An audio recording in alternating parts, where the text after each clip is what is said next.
Hello guys, welcome back to my channel teens की दुनिया, आपकी दुनिया, आपकी बात। स्वागत है आपका हमारे चैनल टीन्स की दुनिया पर, जहां हम बात करते हैं उन टॉपिक्स की जो हमारे दिल के बहुत करीब हैं, लेकिन दुनिया शायद इग्नोर करती है। यहाँ हम उन प्रॉब्लम्स की भी बात करते हैं जो टीन्स फेस कर रहे हैं बट कहने से डरते हैं, और उनके सॉल्यूशंस भी आपके लिए लेके आते हैं। सो आज का हमारा टॉपिक है mental health.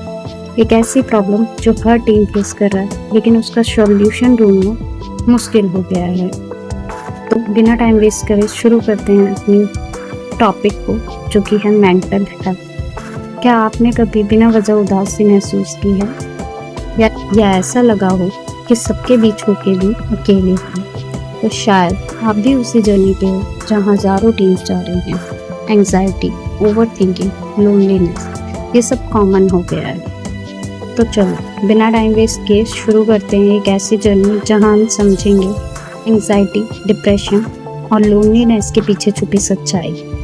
So first is what is mental health. Mental health का मतलब होता है हमारी थिंकिंग, फीलिंग और रिएक्टिंग की एबिलिटी। इट मीन्स किसी भी चीज़ को लेके या कैसा फील करते हैं, कैसा सोचते हैं, या उस चीज़ पे या उस प्रॉब्लम पे कैसे रिएक्ट करते हैं, उसे कहते हैं मेंटल हेल्थ। जब हम खुश होते हैं, फोकस्ड होते हैं या इमोशनली स्ट्रॉन्ग फील करते हैं, that's called good mental health. जब हम एंग्जियस, सैड, ओवर थिंक करने लगते हैं या अपने आप को यूजलेस महसूस करते हैं, वो साइंस है कि मेंटल हेल्थ पे कुछ असर पड़ रहा है। तो इसी तरह आपको मेंटल हेल्थ को समझना है कि मेंटल हेल्थ है क्या। मेंटल हेल्थ ज़्यादा कुछ नहीं, बस हमारी फीलिंग्स, थिंकिंग और रिएक्टिंग की एबिलिटी होती है कि आपने कोई चीज़ सुनी है या आपने किसी प्रॉब्लम सिचुएशन को फेस किया है, तो उस सिचुएशन को फेस करके आपने क्या सोचा, कैसा फील किया, या उस सिचुएशन पे कैसे रिएक्ट किया।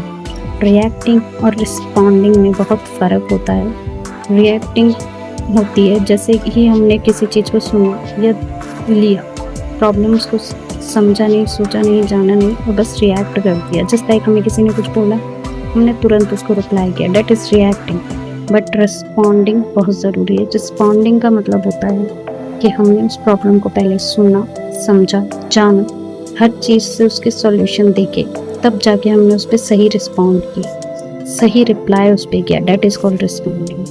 तो इन चीज़ों को डिटेल्स में जानेंगे। तो अब बात करते हैं मेनली कॉमन प्रॉब्लम्स कौन कौन सी हैं जो ज़्यादातर टीन्स फेस कर रहे हैं। ज़्यादातर टीन्स को कुछ ऐसे इश्यूज फेस करने पड़ते हैं, जैसे कि anxiety, depression, loneliness, over thinking. तो अब हम जानेंगे इन टर्म्स को कि क्या होता है एंग्जाइटी, डिप्रेशन और लोनलीनेस और ओवर थिंकिंग।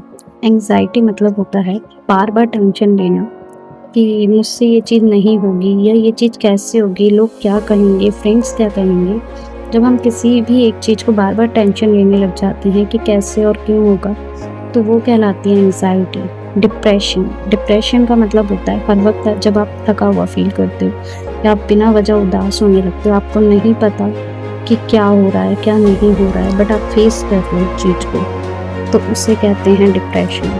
लोनलीनेस का मतलब होता है कि सबके बीच होते हुए भी आप अपने आप को अकेला फील करते हो। फ्रेंड्स के बीच में हो रहे हो, फैमिली के बीच में हो, फिर भी अकेला फील कर रहे हो। ओवर थिंकिंग का मतलब होता है हर छोटी बात को लेकर दिमाग में सुनामी चलना, या किसी भी बात को बहुत डीपली उसको सोचना, बिना वजह उस पर टेंशन लेना। तो ये प्रॉब्लम बहुत सी चीज़ों की वजह से हो रही है, जैसे कि social media, parental pressure, toxic friendship, comparison और कभी कभी बुलिंग की वजह से भी होती है। लेकिन अब सवाल आता है, अगर टीन्स इतनी प्रॉब्लम में है तो हम बात क्यों नहीं करते? उसके भी काफ़ी कारण हैं, काफ़ी चीज़ें हैं जिनकी वजह से बच्चे अपनी इन प्रॉब्लम्स को कह नहीं पाते या बता नहीं पाते किसी को, क्योंकि लोग उनको समझते नहीं हैं कभी कभी, या सबके रिएक्शंस उनकी तरफ अलग होते हैं।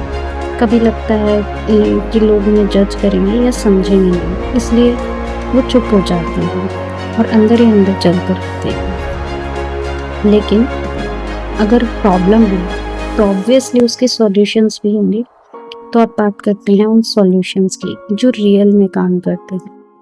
पहला हमारा सॉल्यूशन है talk to someone you trust. एक ऐसे दोस्त, कजिन, टीचर या एल्डर से बात करो जो आपको सुनता हो, जज नहीं करता है, जो आपको सुने, समझे और आपकी प्रॉब्लम का सॉल्यूशन आपको दे, ना कि आपको जज करे।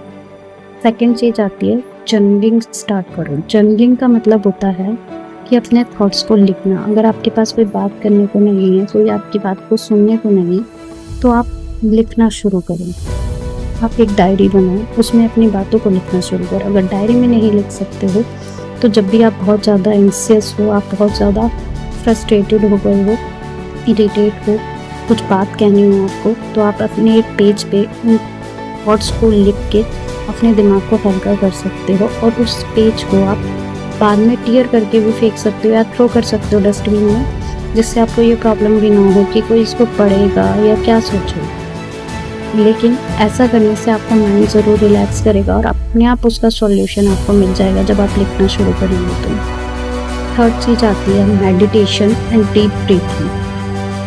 हर दिन 10 मिनट बस सांस पे फोकस करो, मैजिक जैसे काम करेगा। मेडिटेशन करना शुरू करो, डीप ब्रीथिंग करो। Minimum 10 minutes. आप जब भी बहुत आपका हेक्टिक हो गया है या पूरे डे से या कुछ भी है, आप या मॉर्निंग मेडिटेशन कर सकते हो। सिर्फ 10 मिनट आप डीप ब्रीथिंग या मेडिटेशन ज़रूर करें। फोर्थ आता है सोशल मीडिया से ब्रेक। कभी कभी एक दिन का ब्रेक लेना बहुत ज़रूरी होता है, इससे आपको रिलैक्स मिलता है। एक दिन आप सोशल मीडिया यूज़ मत करो, मत कोई भी वेबसाइट, कोई भी व्हाट्सएप, फेसबुक, इंस्टाग्राम, इन सब से दूर हो जाओ एक दिन के लिए। आपको बहुत रिलैक्स फील होगा, क्योंकि हम लोग नोटिफिकेशन देखते हैं, बहुत सी चीज़ें उनको देखते हैं जो कि हमारे माइंड में बार बार घूमती हैं वो बातें कि क्यों, क्या, कैसे।